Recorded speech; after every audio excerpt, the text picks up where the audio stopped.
Good evening.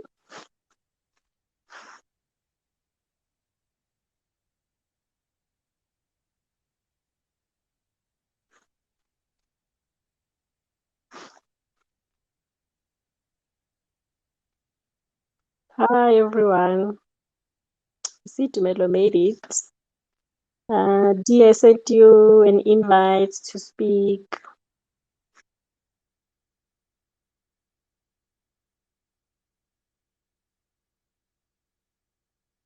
Tumelang.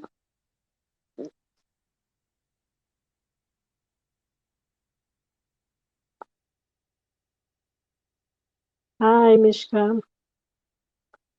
Hi, Sila Tsotsi. I'm gonna add you now. Hi, Sila Tsotsi. I'm gonna add you now.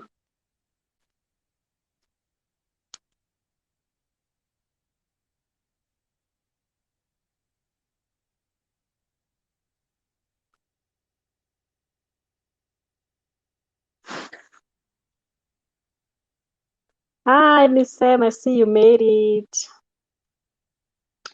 Ke a leboga bagagetso, ke a leboga.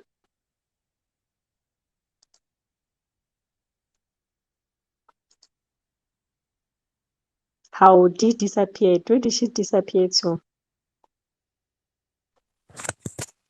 Hi, Kamo. How are you?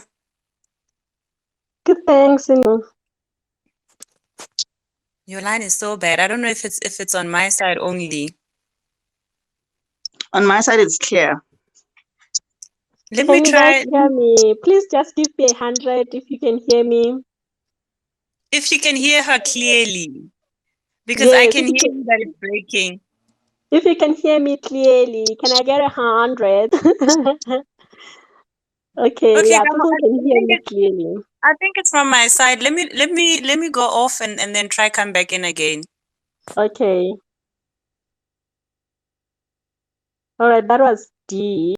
She's one of the panelists. I've asked her to come join, help me tackle the questions. She's an attorney. She has her own law firm as well.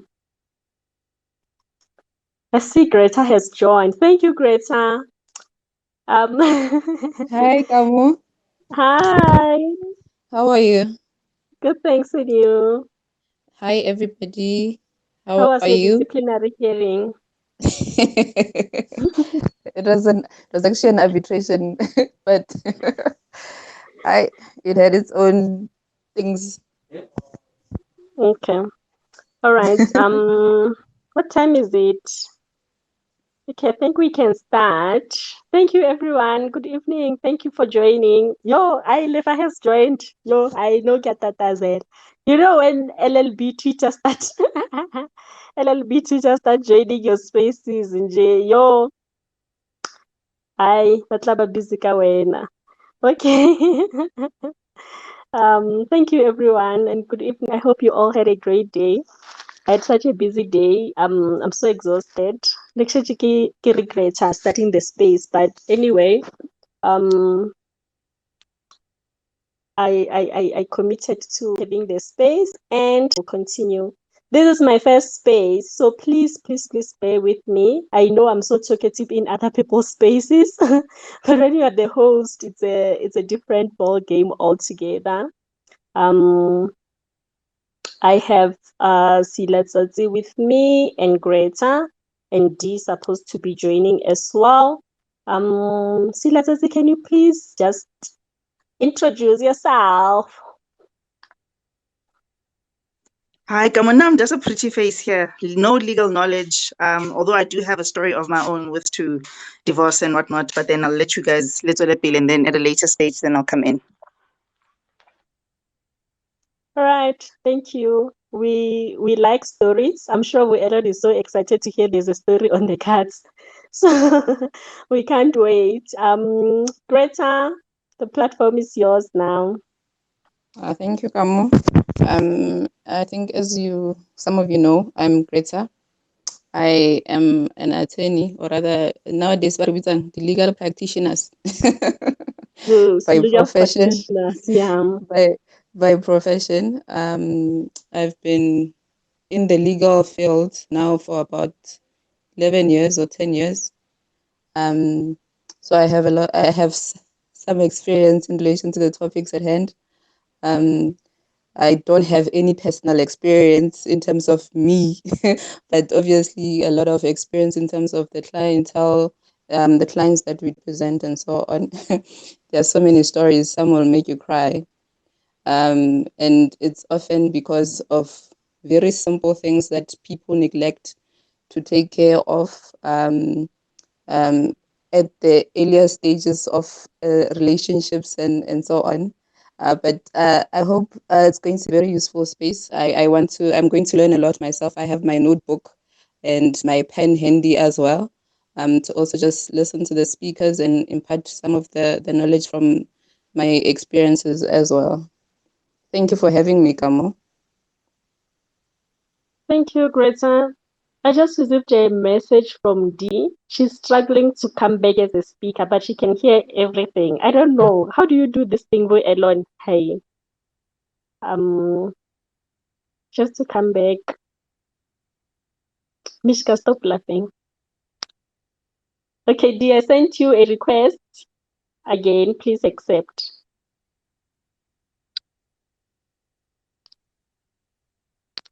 And I just hope mine behaves today, because hey, every time I'm No, a it has to speaker, behave. It has to behave. It has to every time behave. every time I'm a speaker, yo, No, it's always starts going haywire. But I okay. hope it lasts for the duration of the space. It should. So you can answer questions. Hi, Elon. Hello, good evening, nonke abantu imonti Good yonke. evening.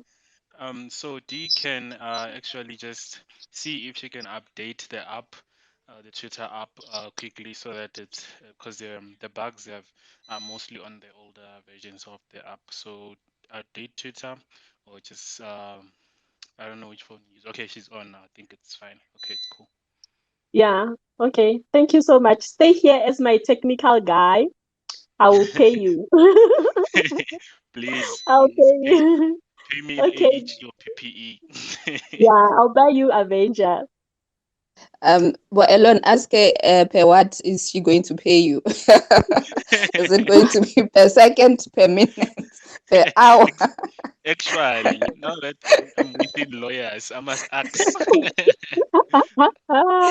Don't be controversial. D, can you hear us? Okay, we're losing D again. She'll find us. Okay, thank you everyone. The reason why I started with the space today is just to to take off from where we left off. I put out a quiz yesterday. How did you guys find it? Some of the answers made me laugh, but yo, I'm trying to be so serious. Just stop laughing. But yeah, I put out a quiz, and some of you did well, and others did. The answers were, yeah. So I decided to have the space so we can just elaborate on what is happening in terms of trust, marriages in community of property, and divorce space, and also to just share knowledge. Take questions. Have received so many questions on this. We'll also be taking questions. Silazaz is here to share his story, and I'm sure others would also like to share their stories and also get guidance on their issues. And that's basically what we'll be doing. Nothing serious. It's my first space. So please don't be too critical. Um, the hashtag is Spaces with Lawseed. If you have any questions, just use the hashtag, comments, whatever, Spaces with Lawseed, so that we can be able to track the questions and be able to answer in the platform. Where's Shares? Shares promised to be here to just check the questions for me so that we address them. Okay, there she is. Just gonna add her. Okay, I've sent you an invite, Shares.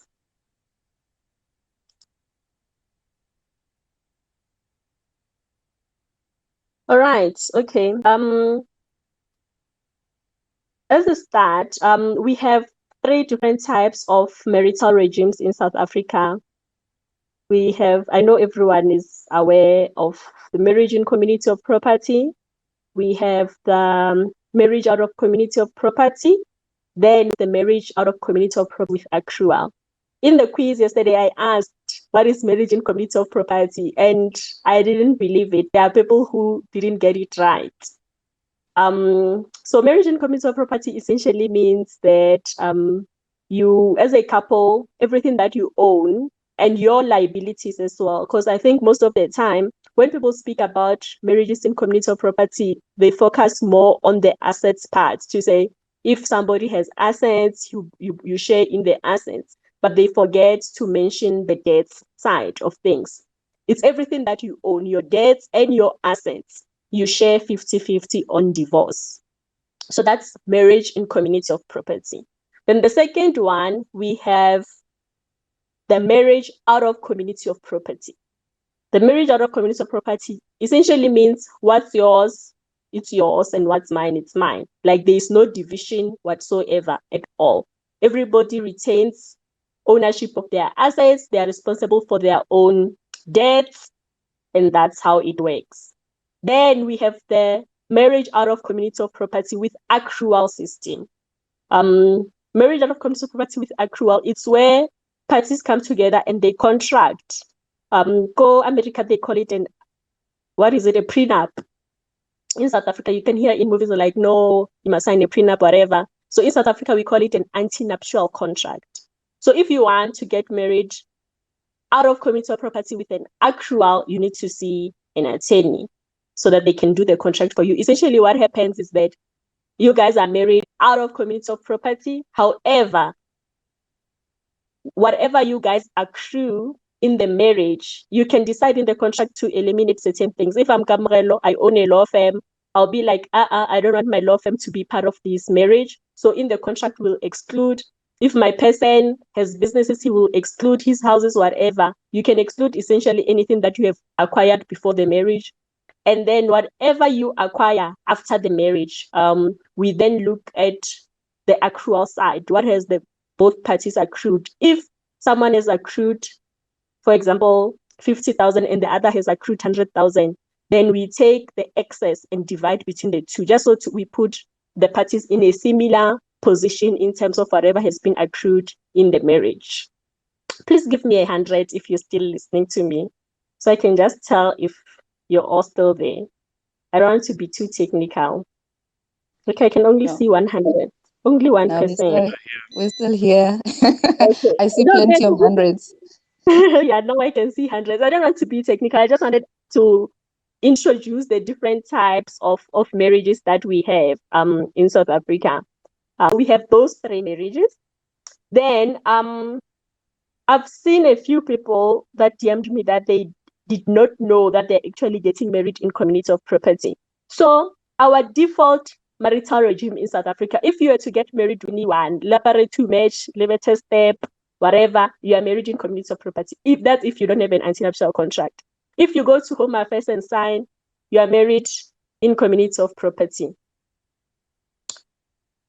So the default marriage in South Africa is in community of property. There are countries where their default marital regime is out of community. I know Zimbabwe and Nigeria, their default marriage is out of community of property. So if you want to be in community, you elect for that. But then with ours, it's different. It's in community of property. And only if you don't want to be in community of property, you elect to be out of community of property. But then you need an anti-nuptial contract. We call it an ANC.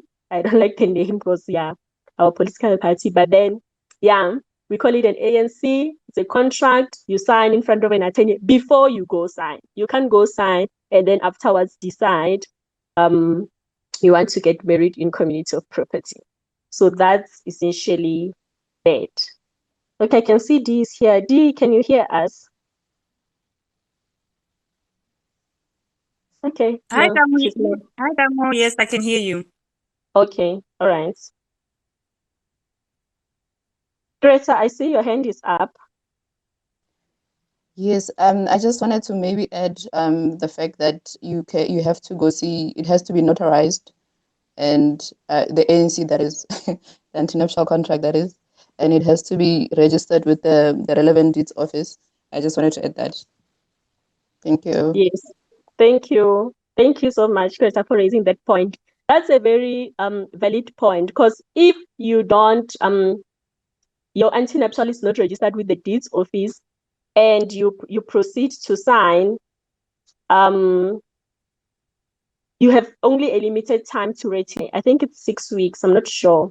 And then after that, you're automatically married in community of property. And in order to fix it, it's a whole different court process, which is costly. It's so expensive to actually fix your marital regime from in community of property to out of community of property. It involves advertisements. You need to advertise. Your creditors need to actually consent.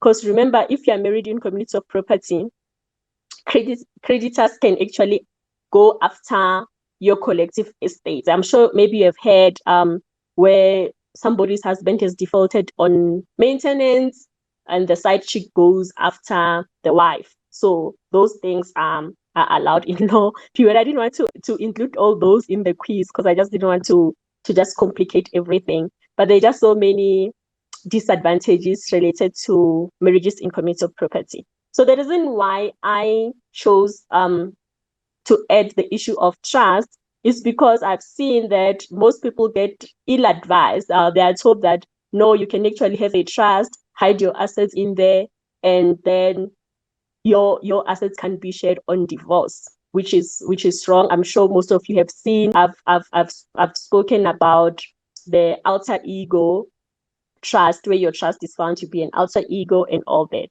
I can open the floor for other speakers to add if they want to add anything. Who wants to go first? Rita? I'll Sheila? go. Okay, you will I go, don't have then a lot. Sheila, but we will come after you. Okay, no problem.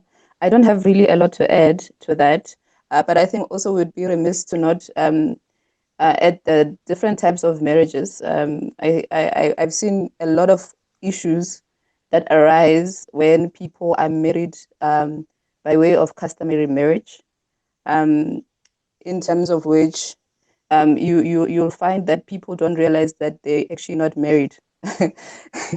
So by the time you're discussing divorce, and then you're asking a person, how were you guys married? And they can't even tell you what transpired during that customary marriage. Obviously, the customary marriages in South Africa are dealt with in terms of the Written of Customary Marriages Act, which then details the requirements in terms of what would qualify as a customary marriage. Most people don't know those requirements. You find that maybe bamu file lobola, lobola, and nothing else happens thereafter. And this is under the impression that they're in fact married under customary marriage. So that is one of the aspects that we sometimes have to deal with, and that is all I would have wanted to add at this point, just to indicate the type of marriages as well. Because in South Africa, you then find your civil marriage, your civil union, as well as the customary marriages, as well as, even though it's not really legislated, you have your religious marriages. Normally, your Hindu and Islamic members of our communities usually enter into those. They have some kind of limited protection by virtue of some judgments that the courts have made. And that's saying for now, that would be my submission. People should know whether they're actually married if you are married in terms of customary law. It's very important.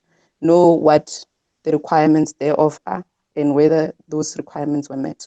I think most of us would be familiar with what transpired when what's this guy that passed away by hip hop? Double H. Double HPA. Yes, I when think Double I HP heard passed. that came by now. Yes, when Double passed and the whole issue of whether there was actually a customary marriage that in fact came into effect. So just be very careful, and you must recognize that different cultures practice this, like your customary marriage is different from culture to culture. You'll find maybe, like for instance, I'm Ndebele.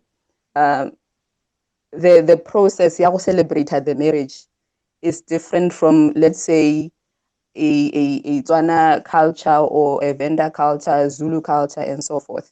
So that celebration is another leg of the requirements. It's not just gore motho ba tle ba go patelle magadi and then dololo. O nako motho sa la patela 1,000 rand.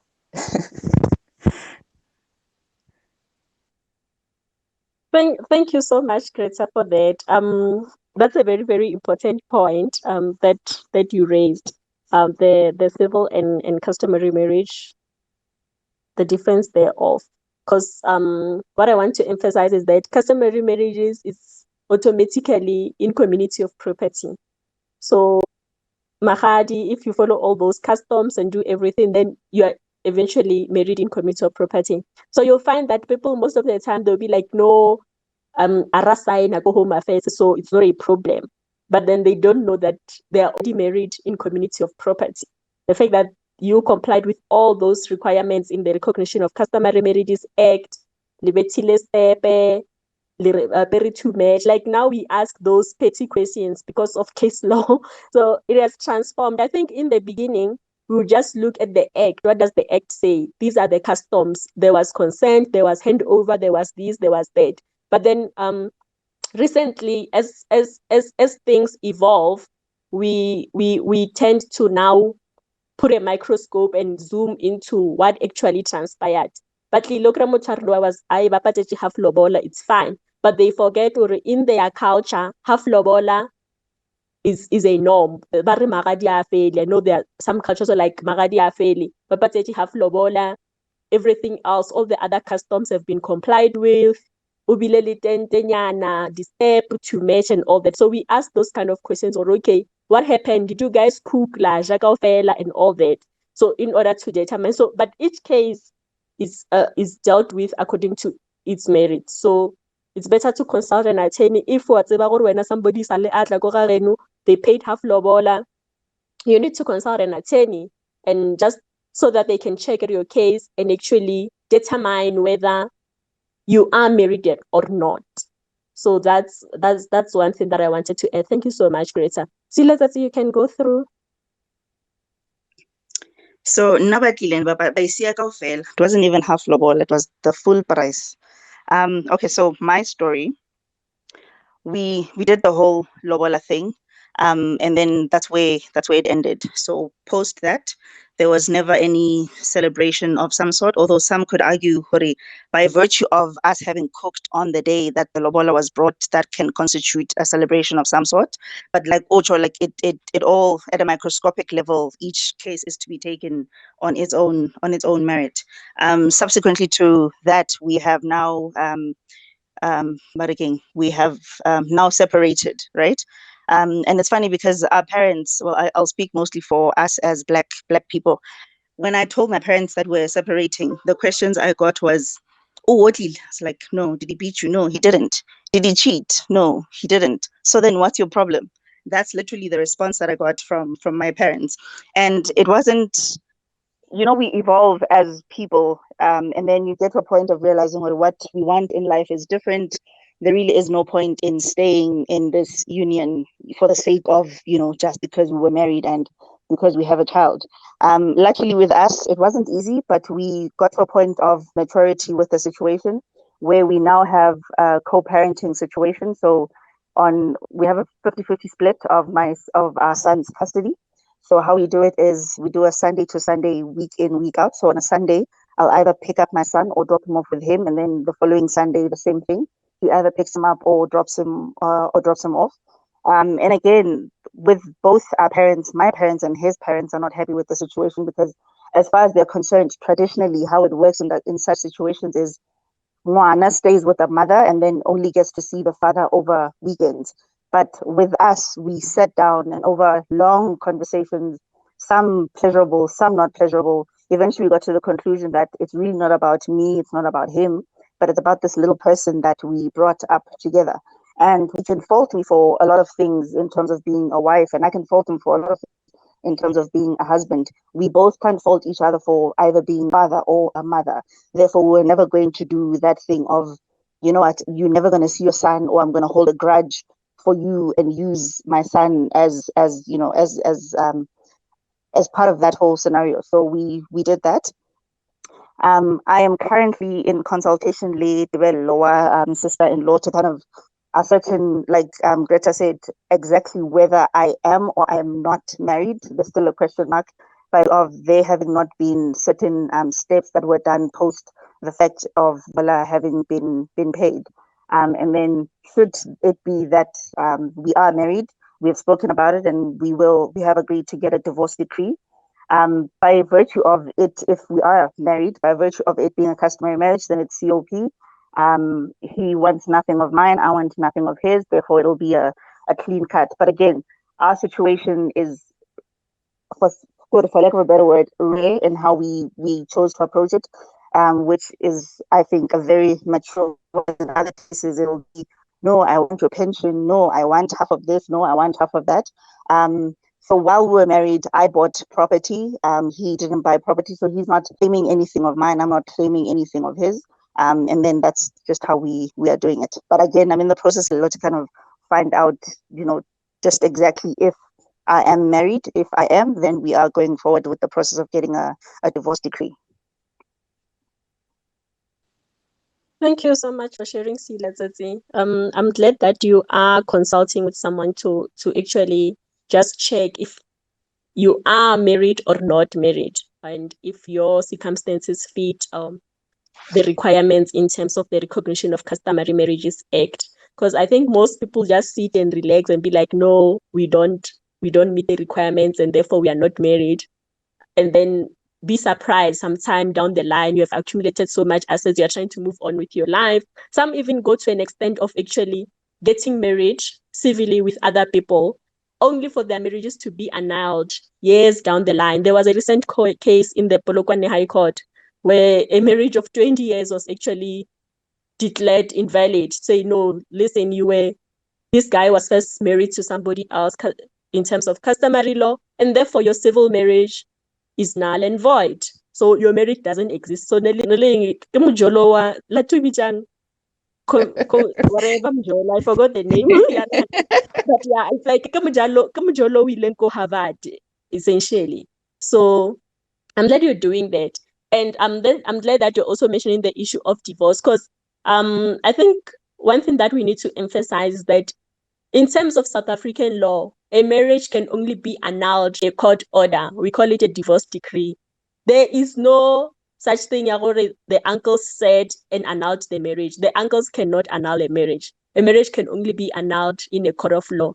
And also, if you are not sure whether you are married or not, sometimes it's better to approach an attorney. And if there's a contention between the two parties, because there are instances, I've come across instances where one party is saying aranyalana and the other one is saying, no, actually we are married. I've read that case recently. We read it last year, where the guy was insisting, no, we are married in community of property. And the lady was like, no, but we are not married because our uncles said, and they decided that we can part ways. When you have problems in your marriage, normally you call the elders and then they come, they see it. So they had a piece of paper written by the uncles or no, they saying no, but so that's not how it works. Only a court of law can annul a marriage in terms of our Divorce Act. So whether you are married in community of property, out of community of property, civilly, customary marriage, whatever, only a court of law can annul the marriage. So, and then another thing that I've realized, or there's a misconception around, is that if you are married customarily and you don't go sign at Home Affairs, you cannot start divorce processes before registering the marriage. That is wrong. You can actually start a divorce process without even registering the marriage, go Home Affairs, because the court recognizes customary marriage. And also you can approach the court to determine whether you are indeed married or not. So obviously that's another issue in terms of legal costs, having to get an attorney to check your case, especially in cases where both parties have a different stance in terms of where the marriage is. Somebody will be like, no, but there was no handover, like the letter is saying, in a case there was no celebration. However, the other person can be like, no, but we are married, you are my wife, and therefore, if we are divorcing, we are married in community of property, and therefore the matrimonial distribution must apply, which is 50-50. So that's one of the things that we face. Mamo? Yeah. Hi everyone. I want to ask on the issue of Sela Tsatsi. Obviously, Tsatsi is here and she has shared her story, but I'm not obviously saying this could be applying to her. But I'm just saying, what if, because in law there's a lot of like what ifs. So let's say Sela Tsatsi, you are in the process of determining that you are married or not. So should it be determined that you are married? Also, you have mentioned that he said that he doesn't want anything of yours, and you don't want anything of yours. But like, how are you safeguarding that he doesn't then change his mind along the way? Like in a situation like that, legal eagles, what happens? Like, how do we? Like, should the person change their mind? Like, I'm guessing that there is like some form of a, what do they call it, an agreement or settlement agreement or something in place. So how do you safeguard a person not changing their mind like in the middle of the process? I hope I'm making sense. Okay. So for us, there is no agreement or anything. Look, he could change his mind. I could change my mind. But right now, it's just blind faith. We've had the conversation to say, should it be determined that we are married, then we will continue with the process of getting a divorce decree. And I think I stand to be corrected. I think for that process to happen, one of the key things, because Ranala, is that there has to be the custody of the child and the agreement of what we do with the child's custody in terms of how the time is split, how the what everything else is split. That first has to be determined, and then only once we have that in place, then can we finalize the divorce decree. But look, he could change his mind, I could change my mind. There's no guarantee, there's no agreement in place until the day we get to sign that paper. That is correct. Mama, that's a good question, and that is correct. See, let's see. So what happens is that normally parties do reach an agreement. We call it a settlement agreement. So normally in divorce proceedings, we encourage roundtables. There comes a stage in a matter where we do roundtables. We get the parties together to discuss how they would like to settle the matter. And in the case of Silas, then we'll reduce the agreement into writing. Reduce it into writing, and then make it an order of court. We'll present it before the presiding officer, magistrate, or judge, depending whether the case is in the regional court or the high court. And then the settlement agreement will be part of the divorce decree. And I'm glad that Silas has mentioned the issue of kids. I need to tell you guys, the most expensive divorce is expensive, but the most expensive divorces are the ones where kids are involved as well.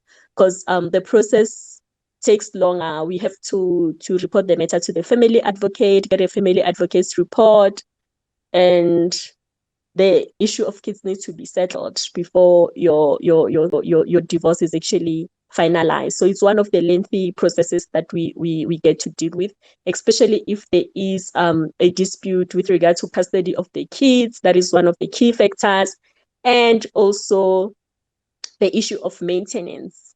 Because wherever money is involved, there's always issues.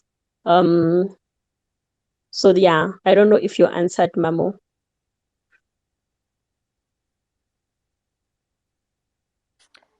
Yes, I am. Thank you. Okay. Thank you so much. I see there are requests for questions. Before I take those questions, Greta, do you want to add something? Yes. I think Dee wants to say something. I'm not sure if you're seeing her. Oh, I can't see D from my side. Can you hear D? Hi, Kamu. Yes, I can hear you. Oh, I can't see you on my side. Sorry. Can you You hear can me? go. Yes, I can hear you though.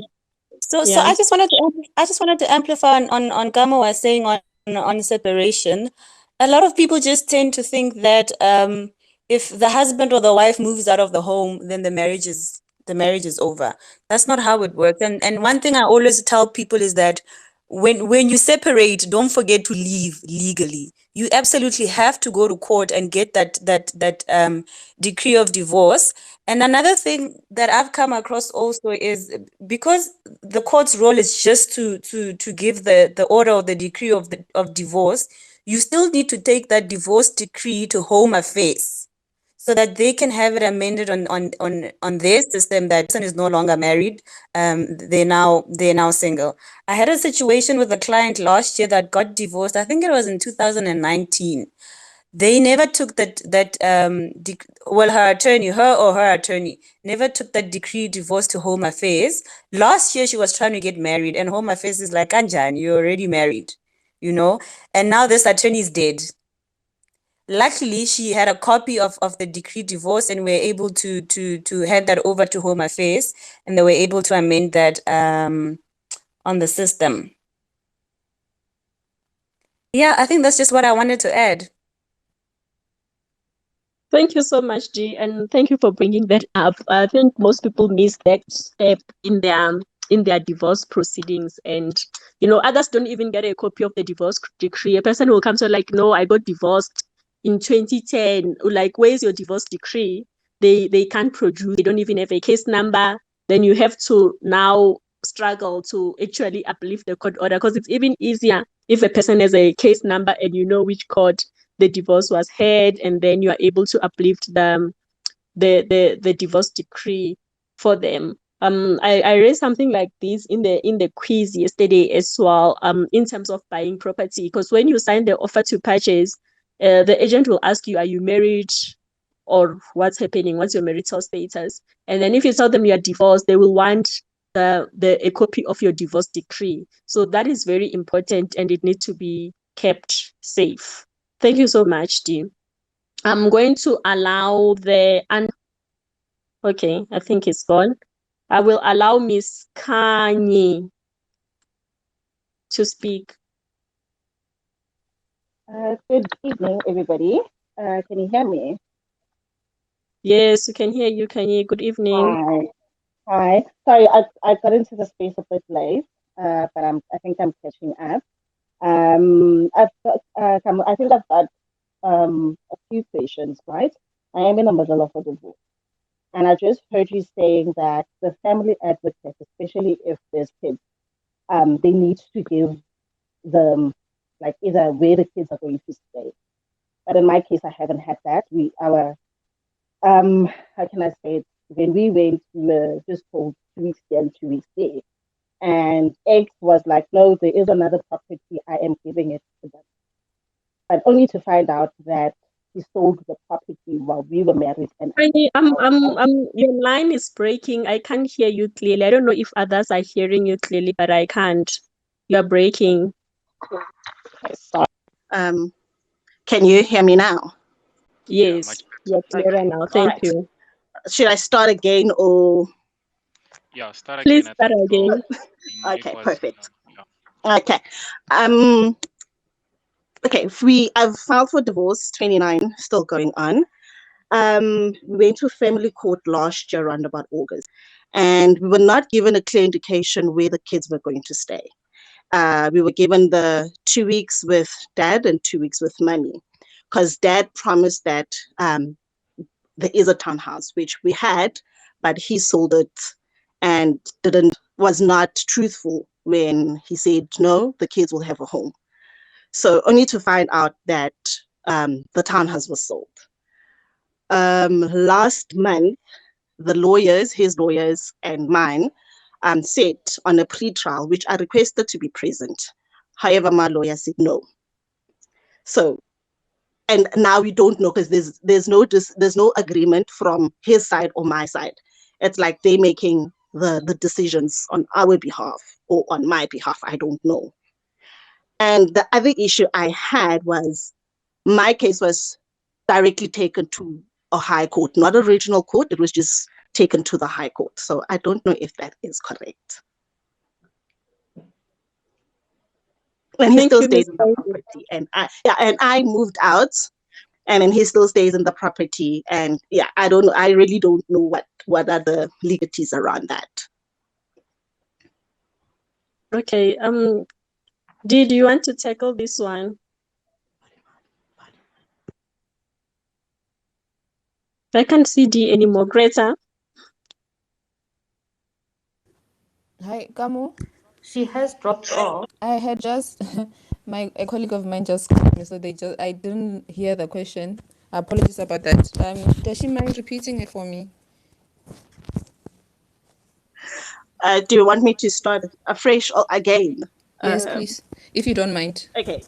Okay, let me start with the family court, because I heard Kamu speaking about the family court when there are kids involved. There needs to be a clear indication before a decree is being given where the kids are going to stay. We were not given a clear indication and our file is closed. So it's like, yeah, we are between you stay with the kids and I stay with the kids. So there's no clear indication with that. And then the second one is the round table, where I'm not sure if we're supposed to be present to actually say, okay, this is what we're agreeing on and not what we're agreeing on. Pre-trial was, they had a pre-trial last month on the 21st of June. And nothing much was said, not even, okay, this is what we had agreed on with his lawyers. It's like, you know. And another thing that I also was wondering, if the case is it supposed to be taken directly to a high court, or do we start at the regional court? Because now if we go, because it's opposed now, so because now if it's opposed now, I've been for an additional 25K for an advocate to appear in court. So yeah. That is quite hectic. I don't know what was the reason. Was there a reason that was given specifically why the matter was taken to the High Court? Because the regional court has jurisdiction in terms of divorces. Yeah, when I asked, basically I was told to go with a high court, it's faster. Yeah, I think just to add on that, Greta, I know that normally you just check, you assess how hectic, these cases are not the same. You assess how hectic the case is, and then I think most people in the industry also opt to go the high court route because it's faster. And then even your Rule 43, if you intend to do the Rule 43 application, it's much faster in the high court compared to the regional court. So I would assume that maybe that was the case. They they assessed your case after consultation. Unfortunately, we can't give reasons or tell you why they opted to go that route. It's something that was supposed to be discussed in the consultation. Or you can still ask them, say, why the High Court and not the regional court, and they'll give you an answer. But most of the time, we look at the case, we assess the facts of the case, and see how the merits are and the prospects, and then what steps do we wish to take in the divorce. Like I mentioned, if they intend to do a Rule 43, they might opt for the High Court because it's faster than the regional court. But it also depends on the jurisdiction that you are in. Because remember, divorces can only be done in each and every person's jurisdiction. You can't go divorce elsewhere. You need to allege the jurisdiction part. So yeah, I think that's the case. You can tackle the second part, Greta. I wanted to just check with her when she says the file is closed. Is everything done? As in, you have the divorce decree? No, they only had the right round table, or I don't know if you guys call it the pre-trial only last month. The file that was closed was at the family court.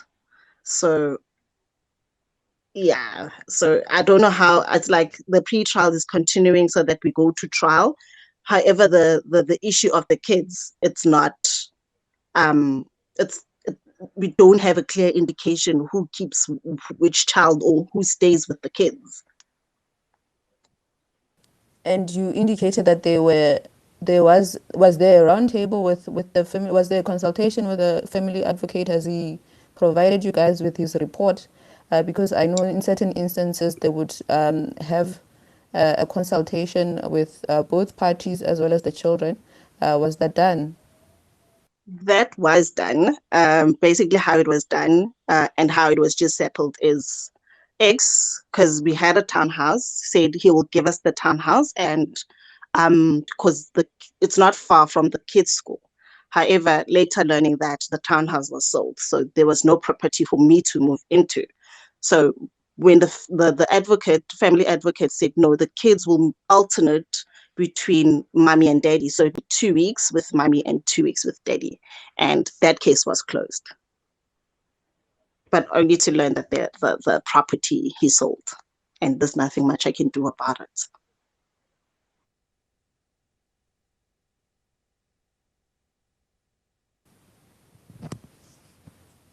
And was there a report that was submitted by the family advocate?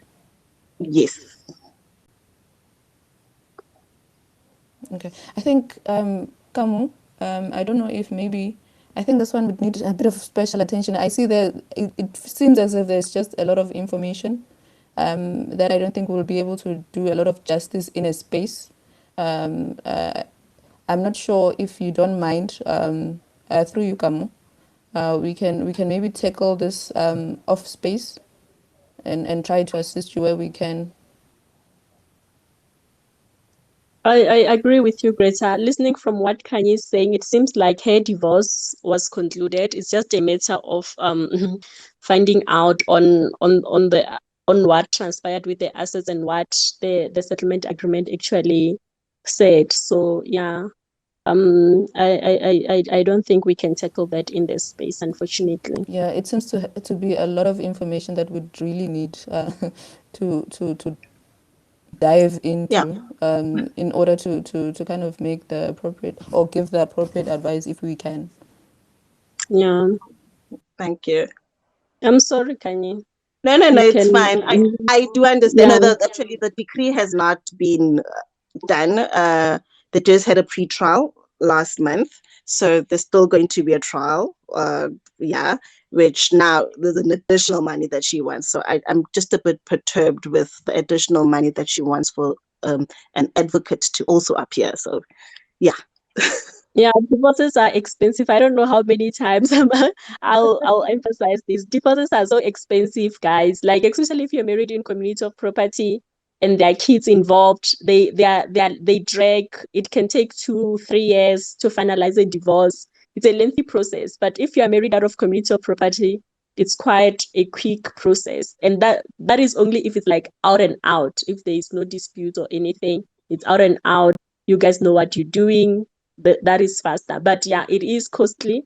And as attorneys, like Pinky said yesterday, we charge per second. So everything that you do, you charge. If you call me, I'm going to charge you for that. If you call me to follow up on your case, I'm going to charge you for that. Email, everything. So we sell time basically. Okay. So unfortunately, you have to pay. So yeah, and all the best with your case, and hopefully it gets resolved. Thank you. Okay, I'm going to allow the underdog. He's been waiting for such a long time. Thank you very much, Kamu. Thank you also for the platform. Am I audible to everyone? Yes, you are audible. Thank you very much. No, I just wanted to extend how grateful we are of this space. These are just some of the stuff that I would have wanted to know from a long time ago. And every time I'm trying to find out about the information about marriages and trusts, all I'm being told is that they cost a lot of money. So part of this address, I'm hoping that maybe you may just touch on that point of how much it costs to set up a trust. I know there might be a little bit of the ins and outs, but just a brief. The second part is in terms of the marriage. For now, I've just paid lobola. We're still going through the processes, right? And we obviously haven't decided in terms of which kind of marriage we're going to go for. But what we've been looking at is the ANC. I think, I hope it's the right one. The one where everything that is yours, assets and liabilities are yours, and whatever is mine, it becomes mine. But we're still going to consult with regards to that. So what I just wanted to find out is financially, how much does it cost?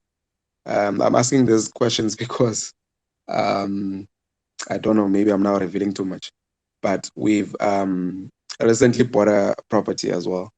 And then we've realized how much it costs, the transfer fees, and then there's the bond registration fees, and there's SARS. Those are some of the costs that, of course, we always knew that they are there, but when the numbers come up, that's becoming a bit of a thing. So in any case, not without just being long, all I just wanted to ask was, in terms of the finances now, how much plus minus are we looking at in terms of setting up these marriage contracts? And the second part is obviously how much does setting up a trust cost? Thank you, guys. Thank you for the space once again. Thank you. Thank you for the question. You're going to get us into so much trouble. I think I was in one of the spaces where I spoke about different charges. Mama will remember this. I spoke about how attorneys charge different prices depending on, number one, their seniority, and also the complexity of your matter, and the location. So attorneys I don't want to repeat this, but attorneys in Polokwane don't charge the same as attorneys in Sentin, and the attorneys in Not Sentin. Polokwane again. I'm sorry, the attorneys in CBD in Jozi don't charge the same as attorneys in Sentin, and Jamie Steed will still attest. So in as much as fees are regulated, they differ depending on the merits of each case. A trust is not just a simple trust, same as a will. You can come to me and say you want a will. Wills are different. We look at what you have, your assets. Obviously, the work that goes into the will differs on your personal circumstances, your assets. What do you want to go into your will? Do you want a testamentary trust in your will? What else? Like, there's so much that goes in. So even with trusts, because what happens with a trust is that you will consult with an attorney who will assess. Firstly, there's a consultation fee that is charged. Attorneys are jukes. I always say I'm a jukebox, and people keep on laughing because you need to set up a consultation where they take your information and they assess your needs. What are your needs and your current personal circumstances, your assets, what do you have, so that they are able to know what kind of protection do you need and what, so that they can be able to offer you a suitable instrument. Then after the consultation, there's a part where now there's the drafting of the actual trust deed. A trust is actually a document. It's a contract between you, the founder, the trustees, and the beneficiaries. So they are going to sit down and draft that actual document. The length of that document will be determined by what you have said in the consultation and what kind of protection do you seek, how much assets do you have, and obviously your net worth as a whole. So I can't give you a benchmark of the prices because they differ. So I can just tell you what goes into actually setting up a trust. From the drafting of the trust deed, then comes the back and forth, because some clients will be like, no, I don't want this, I want that. So each and every attendance is fees. Then we get to the lodgement state, where now your trust is lodged with the master. So before it even gets to the lodgement state, I need to also mention that your fees will differ again from case to case. If you decide to appoint the attorney that's drafting your trust deed as an independent contractor. Because now, in terms of our laws, an independent trustee, sorry, not a contractor. Every trust must have an independent trustee. An independent trustee must be someone who's not related to you. Normally, it's an attorney, an accountant, an auditor, things like that. Those people charge for the appointment because now they carry a fiduciary duty just for being part of your trust. So your fees will differ based on that. So I can't give you a benchmark as to how much it costs to set up a trust. It depends where you are, the attorney that you're approaching. I've been in practice for 10 years now. So obviously, I don't charge the same as someone who's just recently entered the profession because it goes with seniority as well. So yeah, that is that for the trust. And then with the anti-nuptial contract, the ANC, and ANC, Greta mentioned this, I think it's Greta D, can only be done needs to be notarized by a notary. I say we have Vusi. I'm not sure if Vusi is a notary. A notary can assist drafting, but it has to be notarized by a notary.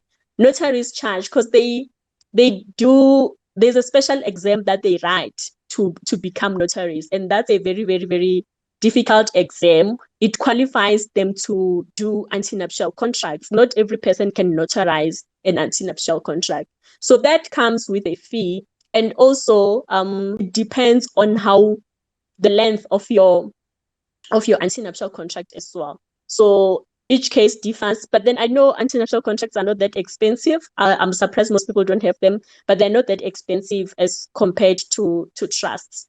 So yeah, that's that. I'm sorry I can't give you like a figure. If you want to know how much they charge, you can actually just call attorneys around your area and just ask for a quote. They will give you a quote free of charge, and you can compare maybe 2 or 3 attorneys and see how much they charge. Yeah, so sorry, Kamato. I actually wanted to tell the underdog that recently did one notary and stuff, and it cost like 2 grand. Took about a month for it to be registered and whatnot. And while I was still recent, however, here in the East End, it was around 2 grand to about 3,000 something.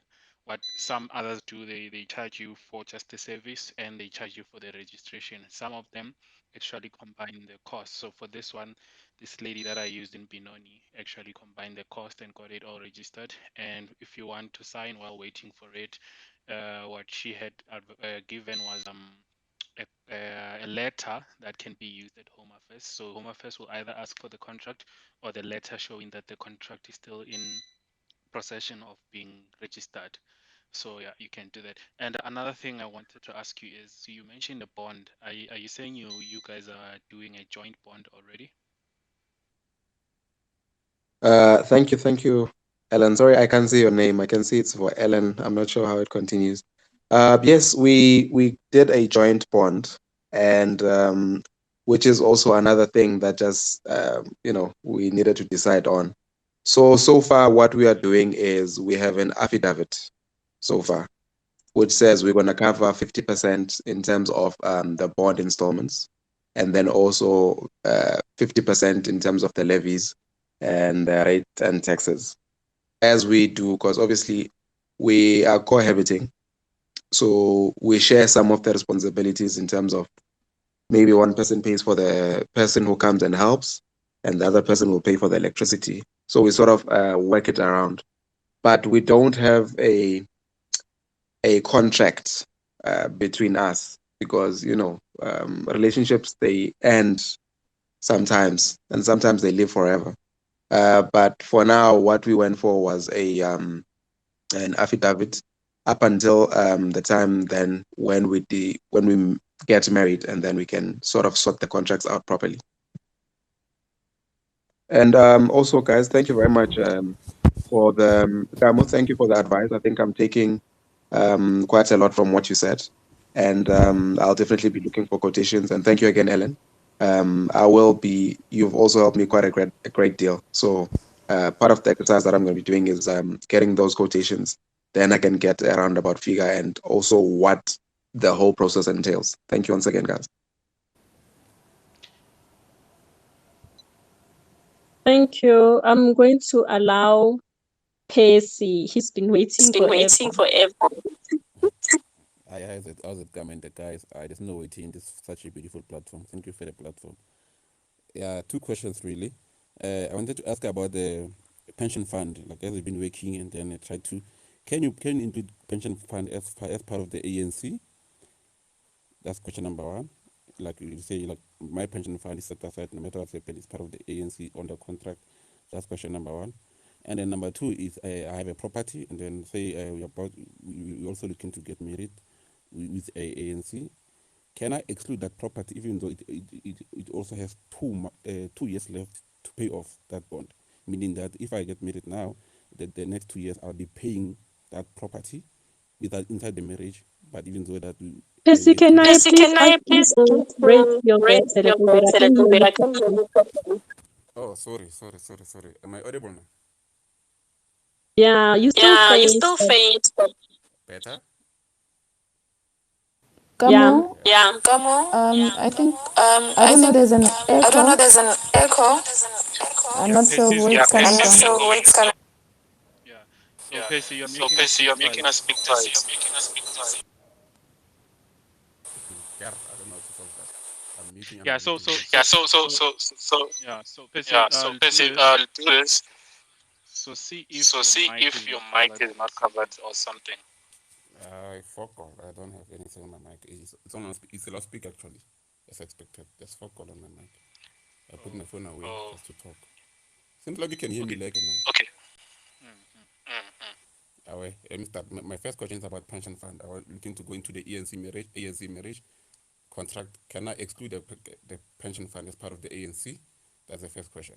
Second question is, I have a property that's left with 2 years to pay off.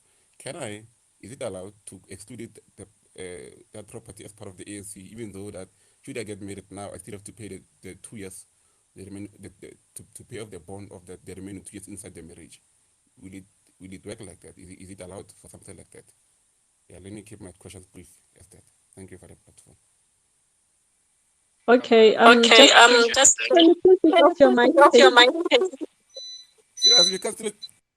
No. Switch off your mic, Percy. So the thing is that Okay, I your removed mic is Percy because repeating. no, I removed him. He'll listen to Okay. the answer.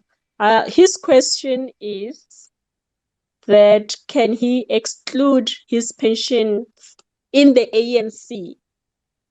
That's the first one. And the second one, I think he said, can he exclude his house from the in the ANC as well, so that it doesn't form part of divorce? I don't know. I think that's what he said because he's left with 2 years to pay off his house. So he wants to know if he can exclude the house in the ANC and his pension so that they don't form part of his divorce. That's the question. Yeah. No, that's exactly what he said, Kamu. I think Okay.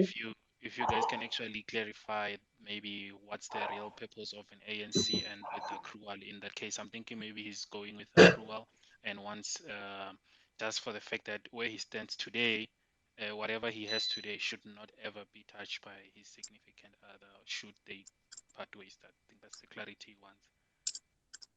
Okay. Thank you, Elon. So, like I explained, most people have not joined yet when I was explaining the three different types of marital regimes. So the first one I said is the marriage in community of property, where both parties share everything equally, debts and assets. Then we have the out of community of property, where each party keeps their own stuff. Your assets and your debts are yours, and the other, like there's no sharing whatsoever. That's a pure out and out of community of property. Then we have the out of community of property with accrual. So with the out of community of property with accrual, we look at what has been accrued in the marriage and then put the parties in an equal position. So if somebody else has accrued more, their accrual will be shared with the other party, just so they're in the same position as them. I gave an example of 50,000 and 100,000. If the wife's estate is 100,000 and the husband's estate is 50,000, the the difference between the two is going to be shared amongst them so that they're in an equal footing. And I've also explained that when you're going for a marriage out of community property with an actual, you enter into a contract where you specifically state in the contract what you need included in your contract as part of the marriage and what you want to exclude. I see Dee's doing hundreds somewhere there. Sorry. And she's not part of the speakers. I don't know what's happening with this phone today. I see Vus has joined us. Vus, do you want to add on to that?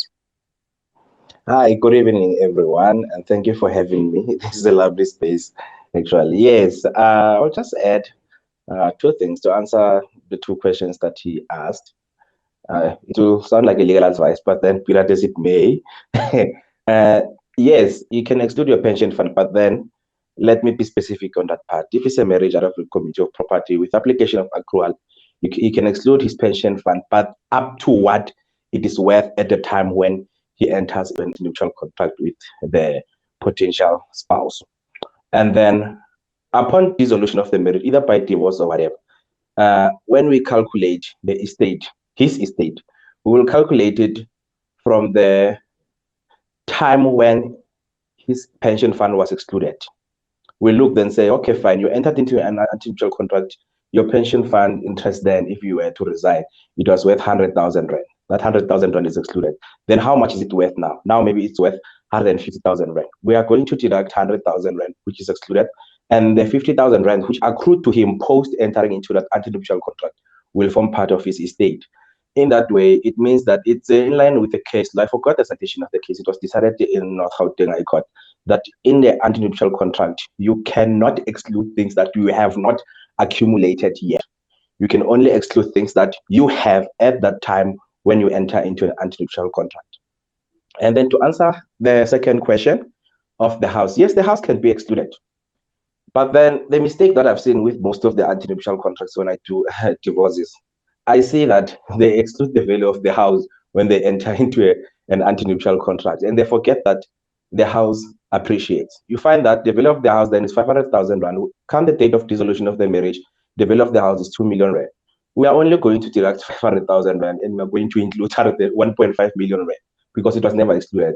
In that case, you exclude the property, and then that will go with its value. Don't only exclude the value of the house. It doesn't matter whether you are left with how many years to pay off the bond or whatever.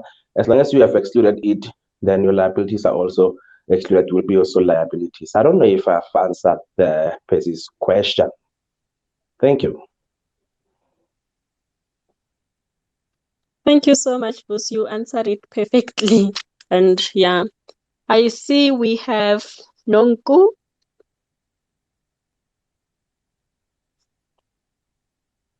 Nonku, can you hear me? Okay, Nonku is quiet. Lols? Hi, good evening. Can everyone hear me? Good evening, we can hear you.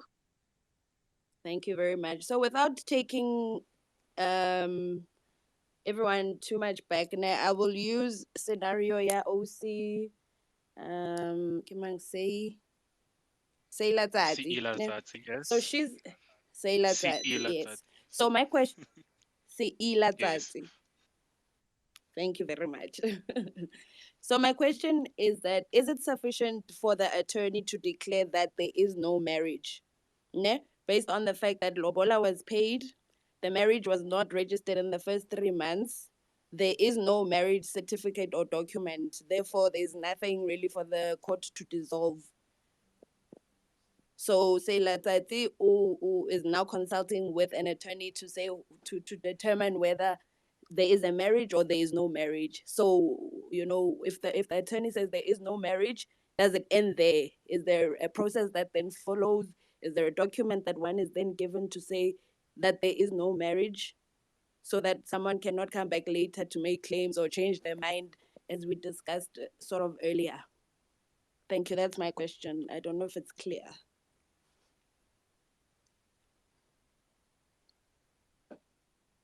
Your question is clear. I think it was answered before. But Vus, do you want to tackle this one and explain it in simple terms? I don't know what was said before. I don't want to contradict Yeah. other people, but then I will No. speak from my experience. Look, Yeah. in South Africa, we've got different ethnic groups, and they have their own customs when it comes to customary marriages. I'll make an example of my custom. I'm in Ndebele, and in Ndebele, the mere payment of a lobola, irrespective whether you pay half or you pay the entire amount, does not constitute a marriage. The only time when we deem you as being married customarily is where in the bride is incorporated into the groom's family. We call it ukuhlabisa, where there will be a goat.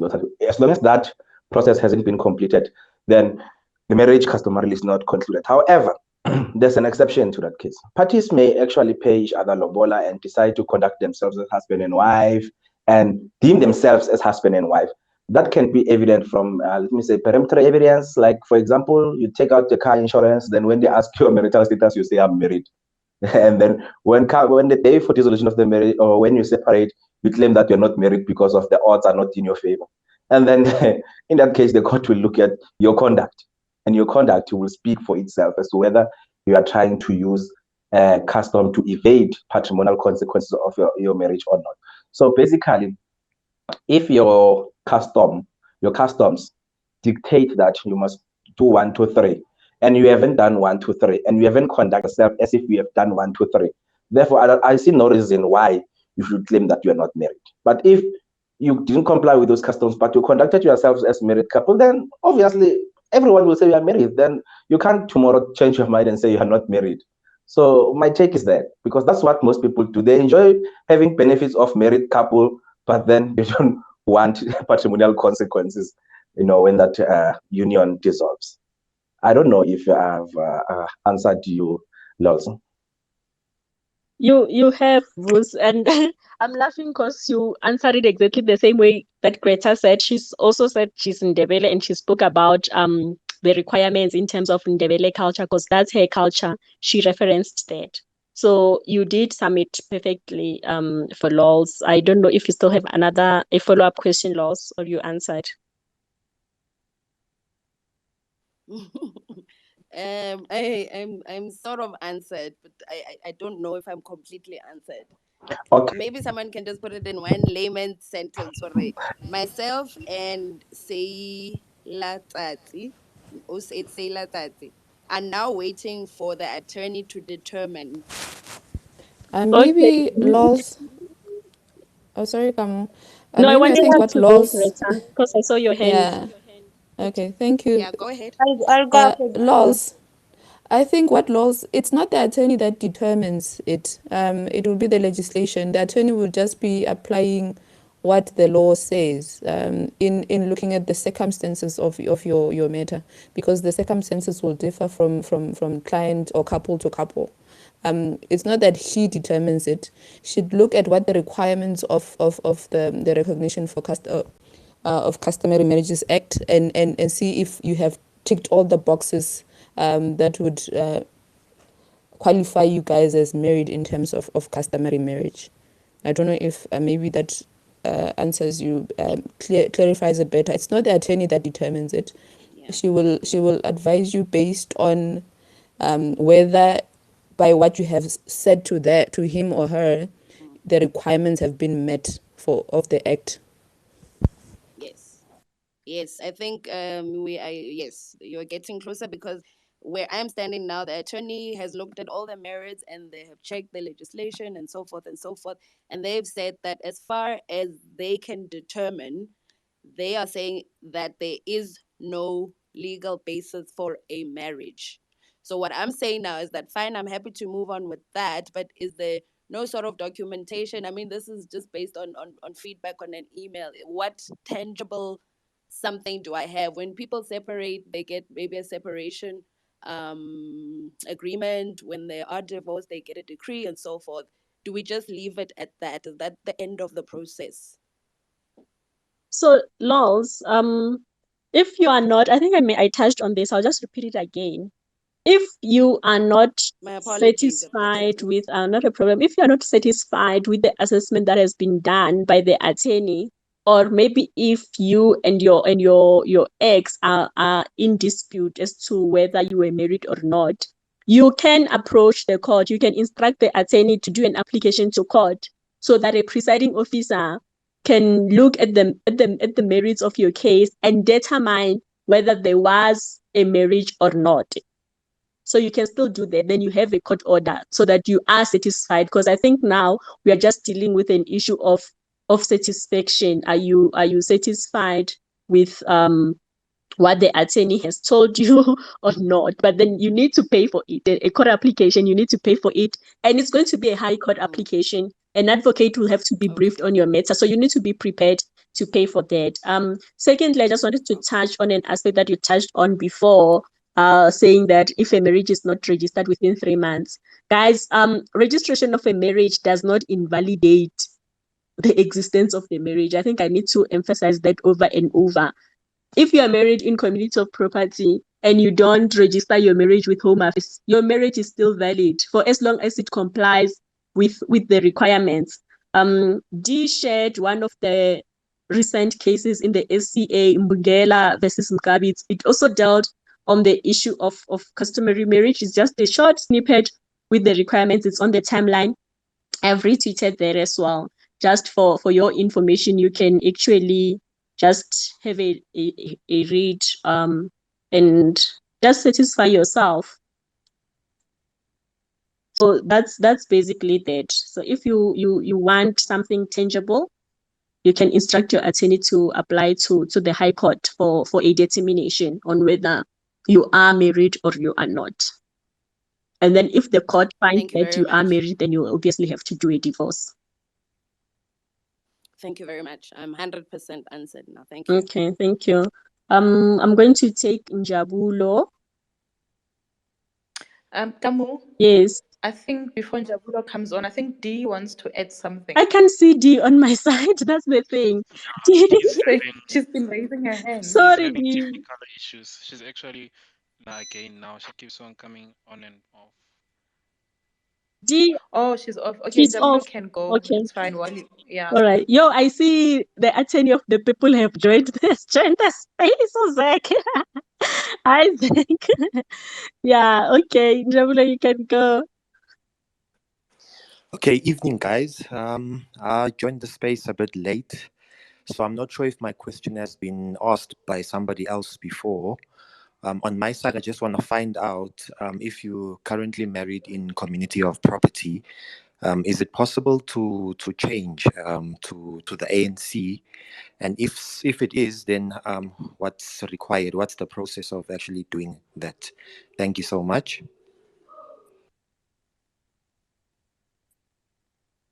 Thank you, Njabulo. That's a good question. I see D is back. D, can you hear me? She dropped off Okay, again. she's gone. Okay, she's gone. Njabulo, we did answer that, but we'll just repeat it for the benefit of everyone. You can change your marital regime. You can change from in community of property to out of community of property. However, it is a costly process. It needs to be advertised, it needs to be done in the High Court, number one.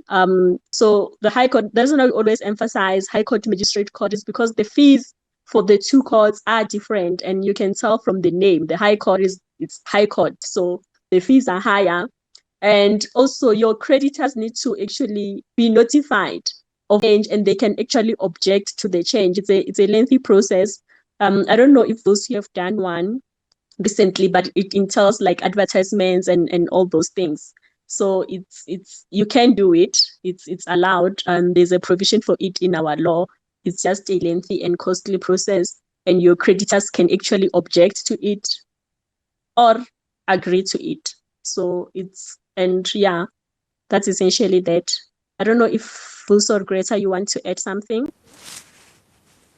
I think I just wanted to add. Actually, I just wanted to advise, not advise, but just state, please, if you want to be married out of community of property, get those things done beforehand. Get the ANC done and registered beforehand. Don't come to a notary or an attorney 2 weeks before the date of the marriage and say, I want to enter into an antenuptial contract. because it's a process that must take place. The registration, you don't know what's going to happen at the deeds office, how long that process is going to take for it to be registered, and so on and so forth. Avoid at all costs to have to enter into a post-nuptial agreement. Like Bamu said, it's quite a tedious process, but it can be done. Obviously, you have to provide reasons why you suddenly want to change your marital regime. The creditors have to be notified. The advertising, as Kamu said, and it's it's a tedious and long process and very expensive process. So avoid it if you can. But if you can't, it is possible for you to enter into a post-nuptial agreement. Thank you so much, Greta. Before I allow another speaker, Mamo has questions from the timeline. I'm going to allow Mamo to pose the Yes. questions. One of them is actually related to what Greta has just spoken on. Let me just find it. It says for customary marriage, do you need to draw up an antenuptial agreement before money is exchanged if you are opting for OCP? So for customary marriage, do you need to draw up an antenuptial agreement before money is exchanged if you're opting for OCP? Okay. Did you guys get that? Yes, we do get that. I'm actually laughing. I don't know. I like laughing when. So what happens is I think we spoke about this. This is Greta who spoke about it. We have civil marriages and customary marriages. With the civil marriages, it's the three types of marriages that we mentioned: the marriage in community of property, the out of community of property, and the out of community of property with actual. Then on the other side, we have customary marriage. A customary marriage is automatically in community of property. So if you want to go pay lobola or whatever, you need to yokokota or whatever, you need to actually see a notary before that. You need to see a notary before that with your prospective spouse, and you state your intentions on what you need to do, what you want to do. Because the minute you enter into a customary marriage, automatically it's in community of property. It can be out of community of property. But then if you see a notary before that and you get your antenuptial contract done and registered, then you are now you have already opted for the out of community of property regime. Then your marriage won't be in community of property. But customary marriage, as it is, it's automatically in community of property. Wait, Gamo, I was reading the questions. So you were saying, for example, Kasipedi ona le go thiwa sefero, ne? Like that is, I don't even know what that is, but there is something like that. So before something like that can take place, you need to go see a notary. So Like yeah, just to be on the safe side, because remember, customary marriage is based on customs. Like Greta and Bruce have stated, there are customs in terms of Ndebele culture. Because in Ndebele, whether you pay half lobola or you pay full lobola, until uhlabisa, you are not yet married. Rena, nakin nam lobedi, so kak lobedu, bare madi a fail. Like if you pay full lobola, I think wanyaja or something. So it's disrespectful. So a person can come and pay half lobola and comply with all our other customs. Then I'm married. So essentially, I'm married in community of property. So what I was saying is, a customary marriage, as it is in terms of our laws, it's automatically in community of property. So if you know that you intend to go pay lobola, you need to see an attorney first so that you are able to speak to your attorney and tell them what your intentions are so that they can be able to assist you and draft an antenuptial contract for you, because you don't know what is going to happen. There are instances where I know a client who said, yeah, now she didn't know she's getting married. The guy said they are coming to pay damages for the child.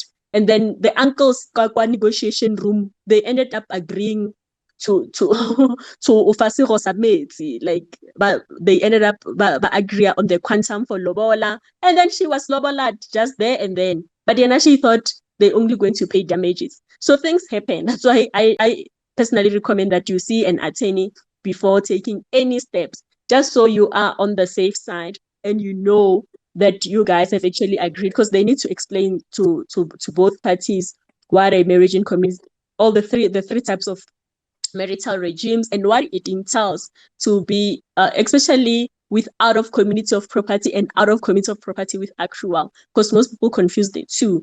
And then to also have the ANC in place, done and drafted. Yo, it just got complicated. I'm Anyway, sorry. let's take yeah, because I mean, people have been tiwaring the firo. Yeah. Anyway, Sorry, Mama. so there Mama. is Hi. Sorry, before you go on, wanted to add on from a message from Udi because she is having technical issues. She's just saying, I'm just gonna read it out. And I quote, I wanted to say that if people are going to marry in terms of customary marriage, my advice is to go to Home Affairs to sign to avoid a lot of issues later on whether the marriage is valid or not. The courts have conflicting views on what the validity of customary marriages, and most importantly, the Supreme Court of Appeal has stated that customs are flexible and dynamic. Traditions and cultures change over time. In 20 years' time, when our kids are married, there will be no such thing as taking the Makoti home to be welcomed by a husband's family. The practice will be outdated, especially for us living in the suburbs and with no families left in the villages. Close quote. Yeah, that is a valid point raised by raised by D, because I remember last year during hectic lockdown, I used to laugh on Twitter. People were being how they were paying lobola over Zoom and stuff, and I asked myself, okay, we have the Recognition of Customary Marriages Act. I think it was promulgated in 1998 or 2000. Yeah, 1998. So we haven't had an update ever since. So those marriages that were conducted via Zoom and stuff, all the recent things, there's still going to be a question of did they comply with the requirements of the act? As time goes, when people are still happy and everything is going well, there are no issues. But then once they start fighting and there are problems in the marriage, then there's going to be issues of, are we actually married? Are you my husband? We are not married. This is my money. This is my property. Move out, whatever. There's going to be issues going forward. And I hope our laws adapt to the changes that are actually happening. Good point, D. Thank you so much. Mama, you can carry on with okay. There is a follow-up question. It's a funny one. It says, are infidelity clauses an actual thing, or is it a movie things? Can one have an infidelity clause in the antenuptial agreement, e.g., if a party files for divorce due to the infidelity of the other party, can the split be 70-30 in the favor of the filer? Yeah, this movie things. I'm Yeah. laughing. These are movie things. We actually have a term for it in law. Oh, Vus has left. Vus, why did you leave? Okay, I'm going to invite Vus again as a speaker. But there's a term for it in law. Greta, I forgot the term, but there's a term for these, but it's movie things. It's movie things. No one can be punished. There's no such thing. Early divorce, are you like, no, this person cannot get their share because they cheated. There is no such. So it's just movies. Yes, Greta. Yeah, but you must not watch too many movies, guys. But I do know, in terms of the Divorce Act, I'm not sure which provision where you can ask for forfeiture of assets. I'll have to look at it. I don't know if you have anything to add to that. I don't know which section it is in particular, but there is instances where you can ask the court to for forfeiture of assets. Maybe my learned colleagues can just please. There is Section 9. There is forfeiture of assets. Booth is back. Thank you.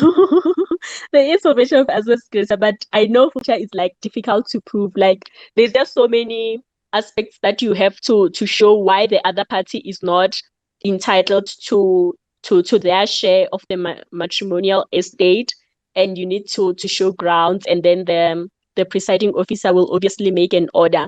But I've never seen one on the grounds of infidelity ever since I started practicing, or even when I was reading case law I don't know, Vos, have you come across something like that before? Yes, I have actually. I came across, I was doing a divorce last year.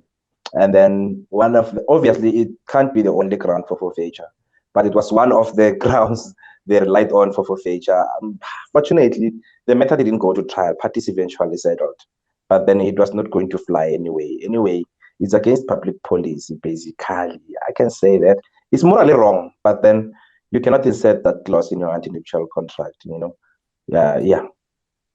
And I get about it in South Africa, we have a king, no blame. um, yeah, it's no blame. You just have to cite that there were irreconcilable differences, and that's it. You don't really need to explain why you're divorcing, other than to just state it's literally ukareke template most of the time. How do you padile man? Yeah, that's true, Greta, because the Divorce Act is quite specific. It tells you can only divorce if you allege these factors, And then when you're in a consultation and you ask a person, or okay, do you guys have irreconcilable differences? Have you stayed as husband and wife for a period? It has to be a period of longer than 12 months, I think, in the Divorce Act. And you check, do you guys still have sex and things like that? And people look at you funny, like, okay, why are you asking me this? You're prying and stuff. But those are some of the things that we have to actually check before we see we assess whether you meet the requirements as stipulated in the Divorce Act. But Greta is right. We have a no blame law. Whether I was in the wrong and we are divorcing, I'm still entitled to my 50% if we are married in community of property. So that's that. Yes, Mamu, do you still have more questions from the timeline before I allow other speakers? Yes, there is a last one. It says consulting with the notary or attorney to draft and or register the antenuptial. What is required beforehand? Are there any documents required from the couple?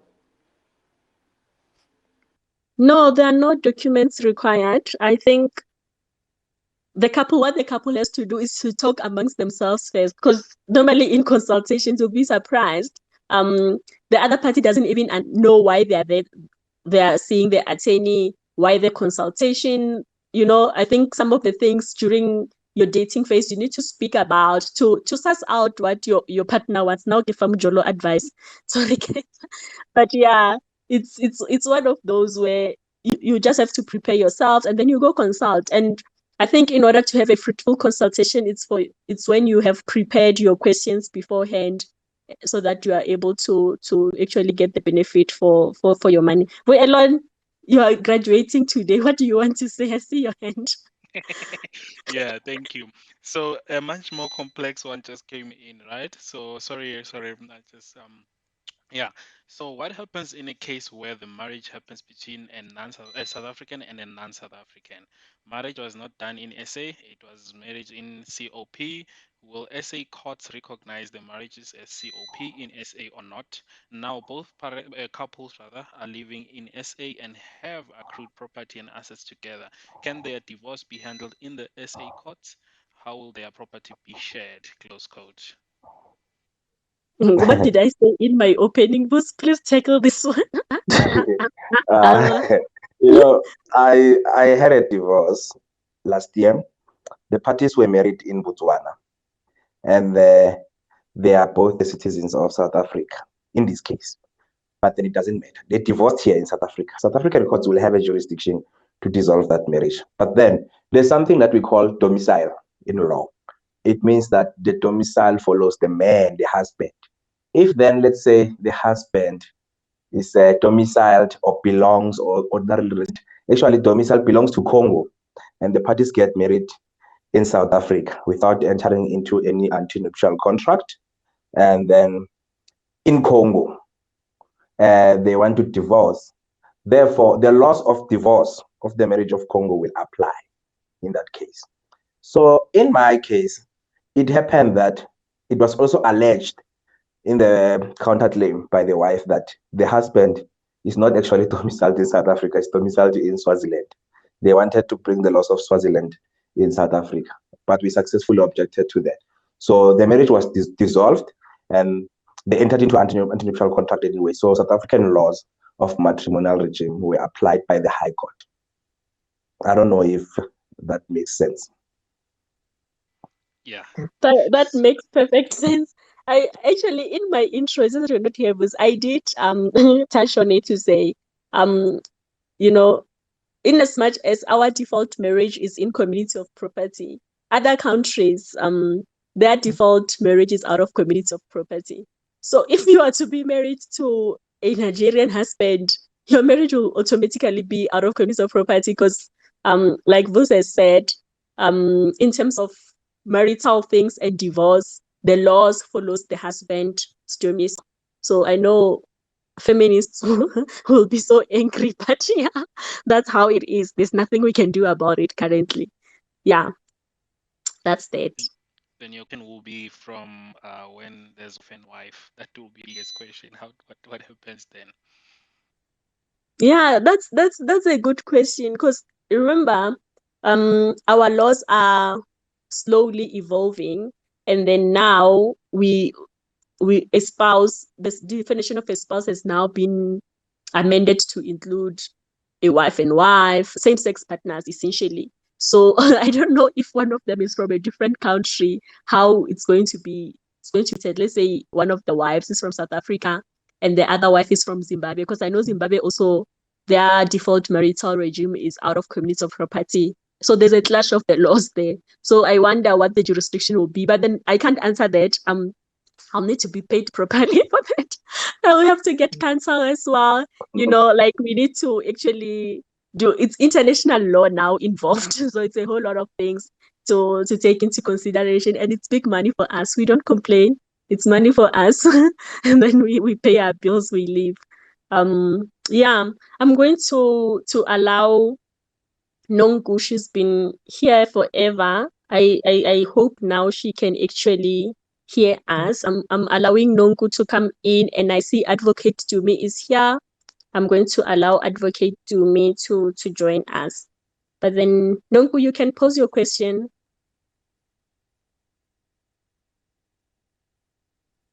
Okay. I don't know what's happening with Nongu. She's been here since we started requesting to speak. Hi, Gamo, can you hear me? I'm sorry, my network is really bad. Yes, I can hear you. You can pose your question, Nongu. I'm gonna go ahead and ask. I'm hoping that you can hear me and my network will recover in the meantime. I wanted to ask if you're married via customary, and that has not been approved or questioned with a lawyer, but as far as everything that needs to be done, only from our tradition, it has been done. However,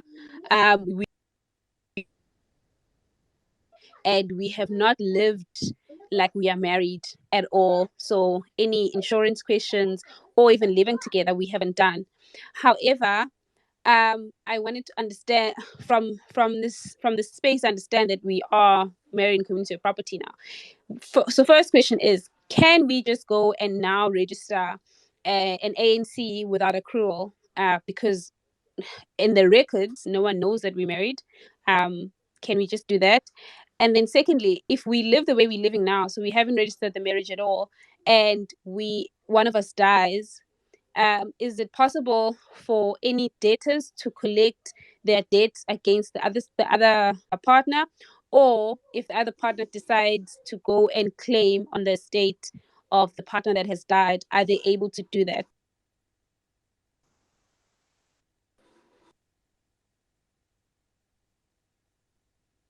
Okay, I'm going to allow our advocate to take this because I know she just joined us, but she's cancelled. She's the one who's allowed to charge per second. I'm joking, but yeah. Do you want to take this one? Hi, I did not hear that question at all. I think I only heard the last bit, so I won't be able to answer that. Okay. What she's asking is that they got married, customary, in terms of customary law, they've complied with all the requirements. There's no question whether they're married or not. They didn't register the marriage, but then now they want to go do an antenuptial. So since there's no record of them having been married anyway, can they just go do an anti-nuptial contract? Sorry, Balali. If they just, Aduku just wants to cheat the law, but yeah, she wants to know if they can go and register an anti-nuptial contract now, because it's only two of them, and there's no record of their marriage anywhere else. Okay, so the non-registration of their customary marriage does not affect the validity of the marriage. And as I understand, if you want to change your marital property regime, you would have to make an application to a court, and you'd have to show cause why your marital regime has to be changed, and you'd have to inform all your creditors. So you'd have to place like an ad, sort of a notice in a newspaper, stating to all your creditors that you are changing your marital regime. But also, I guess it's all up to the court, because you do have to show cause why you have to change your marital regime. So it has to be on application. But the fact that they haven't listed their customary marriage does not really affect the validity of the marriage itself. Thank you so much, Tipi. I'm glad you answered it that way, because that's what we have been emphasizing. And you know how clients are. We have been saying it that non-registration of a customary marriage does not invalidate the marriage. The fact that you have complied with all the requirements in the act means you are married, and you are married in community of property. Whether you have registered with Home Affairs or not. And if you want to change your marriage, you have to go through the whole process of changing your marital regime from in community of property to out of community of property. But yeah, we do get those questions. Greta, I see your hand is up. No, I just wanted to have a funny antidote there. Mjapila no wants us to be struck off the road. What advice I'm kokotel. That's why Yeah, off the that's why record. this one is Kifile Cancelo. That's why Kifile Cancelo, Kifile advocate to go for him. And now we've been saying this throughout, but don't want something else. So yeah, just guys, I can't believe we've been going for almost 2 hours now. I'm going to take two last questions. I see Tammy has been here. Tammy, please just keep it short. I know you have stories for days. Please, Can I you also just ask a can go question on, then after I this? will take. Hello. Hi, Kamo. Hello, everyone. I hope everybody can hear me. We can hear you, Tammy. Okay, so I just want to share my story. And Kamo, don't laugh, please. So, I dated this guy, and then what happened was, obviously we discussed our past. So my situation is I go like the baby daddy untitse half lobola and whatever, but abatlhabisa or anything like that. So according to Motswana and Kastswana, until letlhabisa you are not like considered married. And then on his side, he did the whole shebang, like, you know, mahadi awotle, and he went, they did mutlabiso and all of that. So after a while, obviously they broke up, and same situation on my side. And then okay, fine, but do you realize you guys are still married? And then he says to me, no, but this lady unnale another guy, and this guy apparently umunseditse mahadi, so that means nalena we are divorced. So I just wanted to kind of make sure is my understanding wrong, or is his understanding wrong?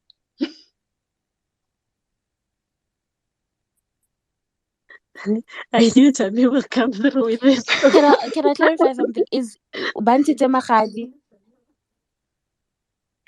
So in my on my side, they didn't pay the full amount. He paid like half, and then like or anything. So we were never like we are not. According to me, anyway, I hope we are not officially married. But on his side, unsitse mahadi, and they had mereko and all the requirements basically, and they live together as husband and wife. But now he's going around telling people and he's divorced, and he was saying to me no, but if ever I'm saying I'm not, I was never married, it means he's not married, especially now that the lady that he was with ba mo ntsheditse magadi again ke another guy. So meaning marriage wa high to that lady is now null and void basically.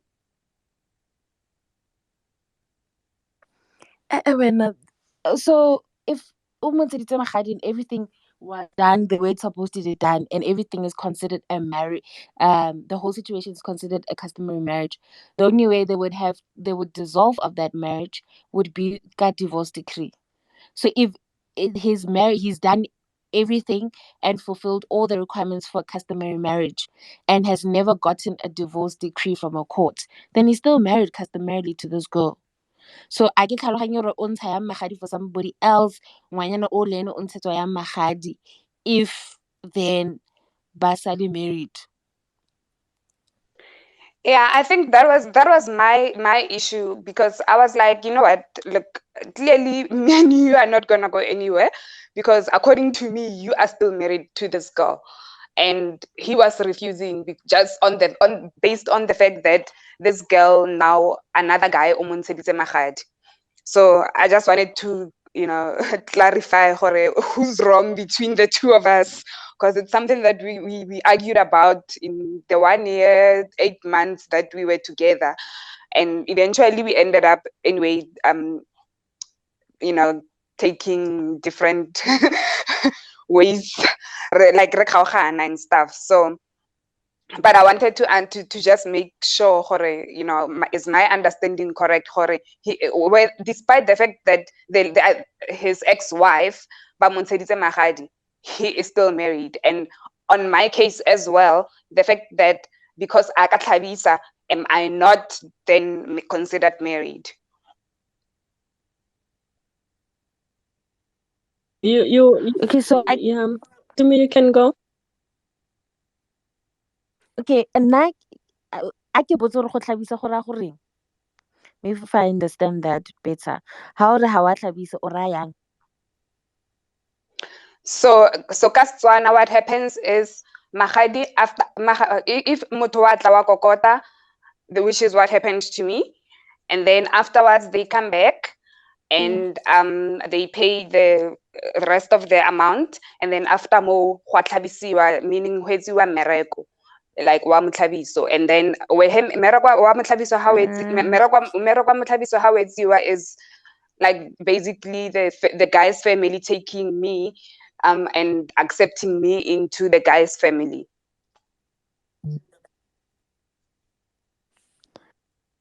Oh, okay, I see. Okay, now different. Okay.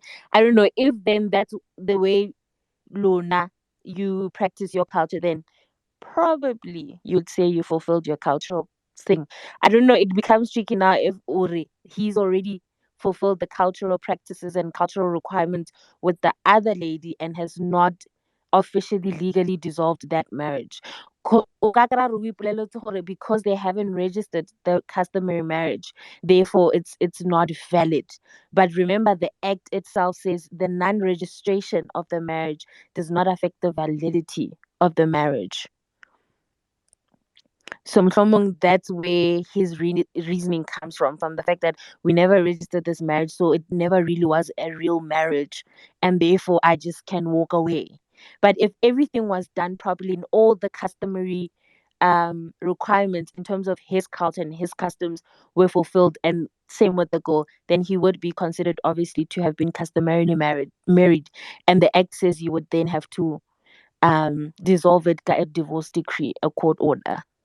So maybe that's where his reasoning comes from. Because because he didn't register it, then it's not valid. We did discuss that. We did discuss that to me, and what happened was he did consider himself married customarily because they fulfilled all the requirements. the only he's basing his whole decision on the fact that the lady now ba mo ntsheditse magadi again.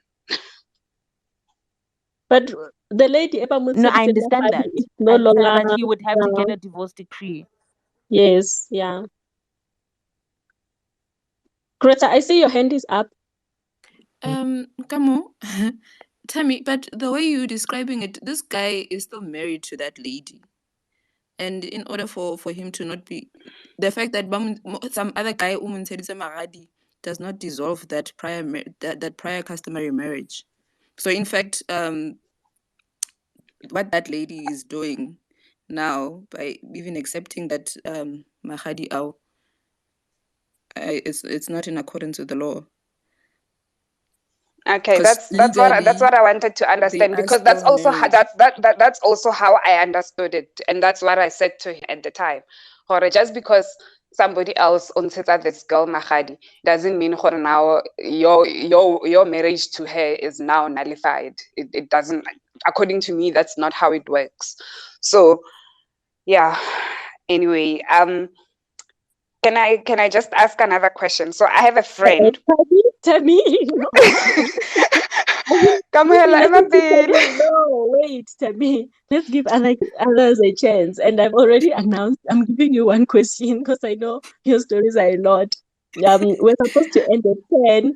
It's already 4 past. I have a Okay, no, question for that's fine. Okay, just hold on. Can I ask a quick question, please? I'll give you a chance now. I just need to ask a question from Ndoni. Okay. She's been raising this question for some time now. Okay. Okay. The question goes like this. A guy decides to get married in community of property and then later on decides he wants a second wife. The first wife never approved, but he still went on with it. 5 years later, the second wife's marriage is still registered. How will this situation be treated? Should this guy die or should there be a separation? Vos, can you please tackle this one for us? All right, let me answer this question. Look, to begin with, there are different customs when it comes to taking or marrying the second wife. There's a constitutional case that gave a detailed position of the Tsonga custom that in order for the second marriage to be valid, the consent of the first wife must be obtained. So I do not know in terms of other ethnic groups how they work around it, but the general understanding is that you cannot marry the second wife without the consent of the first wife. Now, what does that mean? Let's assume that the first wife, okay, consents. The marriage between the first wife and the husband will be in community of property because there's no ANC, and the marriage between the husband and the second wife will automatically be out of community of property, unless if then maybe before the marriage and then a contract is entered into and they approach the high court and ask for the approval of that contract, wherein the marriage between all the three parties will be out of community of property. But then in absence of all of that, the marriage with the first wife will continue being in community of property and the other wife will be married out of community of property with the husband. But then consent is required of the first wife before the second marriage can be valid. Unless if another person can come and say, in terms of our ethnic group, our customs do not require permission of the first wife. I don't know what that ethnic group would be. I hope I've answered the question. I think you have answered the question because that's how I also know it to be. Because if one wants to take two wives, the first wife, obviously, if she's married in community of property, they have to first change that to, because customary marriage, if you have two wives, both have to be out of community of property. But with the question posed by Ndoni, the second wife is just a glorified girlfriend. She's not a wife yet. Since the first wife never approved. And obviously, my answer is based on the case laws that are currently in place, unless if in their custom they can come and say something else. But in as much as the first wife is still married in community of property to the husband, then it means the second wife's marriage is just umjolo nje, that went to Harvard. I see, Mamo. Can I ask a question, please? Yes, to me. I heard earlier that when you guys were speaking about king, which court you go to, and you guys said you follow the law or the court of the husband. How I understand it is that you, regardless of whether the husband or the wife is instituting the action, you follow the court of the defendant. Unless maybe negatively I read a different act, but I just wanted clarity on that. When you guys said that you follow the law of or the court specifically of the husband, where does that contention come from? Because not the way I understand it, you would have to either way follow the court. The practice is that you follow the court of the defendant. Hi, So I Doreen. guess It that was Let me. just needed. okay. You can answer this. Okay, in Divorce Act, I think it's section 2, if I'm not mistaken. It touches the issue of domicile. I don't know the exact detail, but then it goes around that the court, the domicile of the husband determines which court will hear the matter, actually. But then in South Africa, let's say we see action, a wife is in Cape Town, husband is in Pretoria. You can either you have to institute action in Pretoria, but equally the court in Cape Town has to. But normally, what we do, we follow the defendant where the defendant is, basically in divorce. So in terms of the marriages in outside countries, they are regulated by the Domicile Act as well as the Divorce Act. I think it's section 2 that talks about the domicile. I don't know if that will help. If you can look at that Wait, Domicile you're saying Act. section 2? I think it's section 2 Are of you the saying Divorce that Act. section that says you follow the court of the husband? No, Not maybe exactly let of the me. husband. Just look at that section. I'm Does it not sure not of say the you follow exact the one. court of either of the parties? You To follow me, the I court of just either want of to the parties. clarify. Okay. I just want to clarify. I think to me caught us when we were talking about following the laws of the husband's country. It's when we were talking about. Yes, that's why that's why it's because we agree that when with in terms of the courts, we do follow the defendant. But where you had us talking about the husband, it's when we're talking about if the husband is from a different country. So in as much as you are married in South Africa, but then your husband is from a different country, the laws of the husband's country will apply to the dissolution of your marriage. That's where you caught us. It's not necessarily your assertion to me with regard to following the defendant. That's correct. And what Vos has said in terms of the domicile, in terms of Section 2 of the Divorce Act, that's correct as well. But I think it's from where you had us talking about following the husband. And that's where we made an example. If you are married to somebody whose country's laws, the laws are automatically out of community property, then that will apply to your marriage. Oh, okay, thank you. Yeah. I saw Mamo's hand was up. We have to wrap up now. Info. There's one last question. Yes, Mamo. It says it's on estate planning and trust. Can you exclude life cover and RA where you have nominations from your estate? And if your nominated beneficiary are minors, will that money be paid on the trust? I'm not sure I follow the question. Is this in terms of divorce or what? Because that's something else. I don't know. Yeah. Because normally I've just read it like that. I'm sorry. I'm sorry for the person who posed the question because we won't be able to answer it properly without knowing in what aspect are they asking the question. But then normally a life cover is not included in divorce proceedings at all because it's not an asset.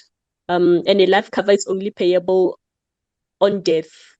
So it's already out of the question that they are talking about divorce and marriage. So I don't think we can answer that. I don't know if anyone else understands it better than I do.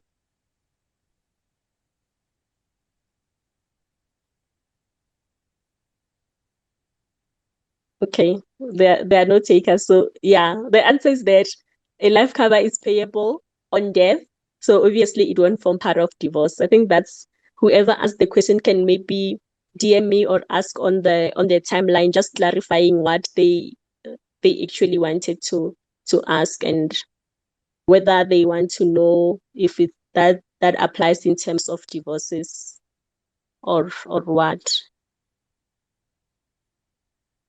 Is that the last question you have, Mamo, from the timeline? Yes. Okay, I see Elon is gone. I don't know why, my technical director. But I would just like to take this opportunity to thank everyone for joining the space. I had intended to end it at 10 and we are already on 10:15 now. Thank you to all the speakers and everyone who joined to ask their questions. And thank you, Advocate Tumi. Thank you, Greta. Thank you, Dee. Thank you, Wilson, for actually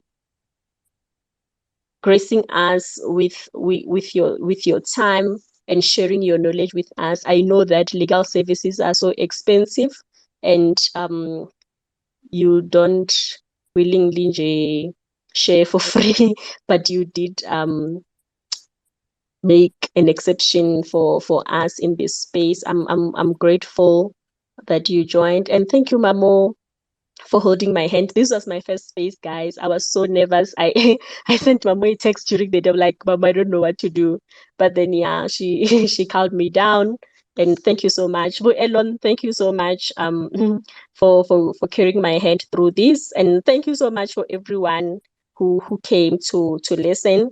I know that we didn't take all questions. We'll make provision for another day to speak some more on other issues. Please continue engaging on the timeline, follow the speakers, and engage. And yeah, that's my piece. Thank you so much, and good night. Good night, Greta, Kamo. Night, I want you Good Kamo. to night, guys. close. Greta, you must close. All the speakers must close. No, it's just been a pleasure to listen to all the information that was shared. We learn every day. Every day you learn something new. Yo, ingani yo. Aduh. Guys, I have a person here, a 13-year-old person, a 14-year-old person that is bothering me, so I can't even close properly. It's speech. Good night. At least yours didn't close your test midway. Yeah. Okay. Thank you and good night, everyone. Thank you so much. Until next time. Bye, guys. Bye. Bye, Silatsitsi. Bye, Kamo. I know some of you are waiting to be evicted. I'm going to evict all of you. Elon I is still know. waiting for a retainer. Yes, I know. I'm going to pay him. Imagine 2.5 hours. Yo, because yeah, that's a lot of money. But anyway, thank you and good night, everyone. Good night. I'm evicting you. Bye. Bye.